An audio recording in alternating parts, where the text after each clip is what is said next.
সেই নদীতে মাছ নাই, পানি নেই, সে কৃষি নির্ভর মানে মৎস্যজীবী।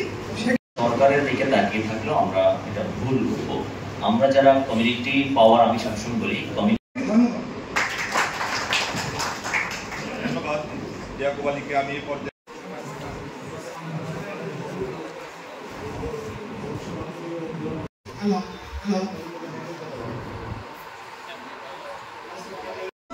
পানির ব্যবস্থাপনার জন্য দৃষ্টান্ত স্থাপন করেন, এটা এলাকার মানুষ পাবে অপরিকল্পিতভাবে করায়।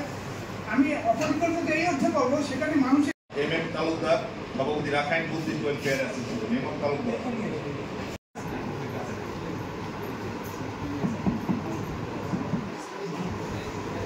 একভাবে দক্ষিণ দিকে সাগর পাড়ে শ্রী শ্রী রাধাকৃষ্ণ মন্দির ও তীর্থযাত্রী নামে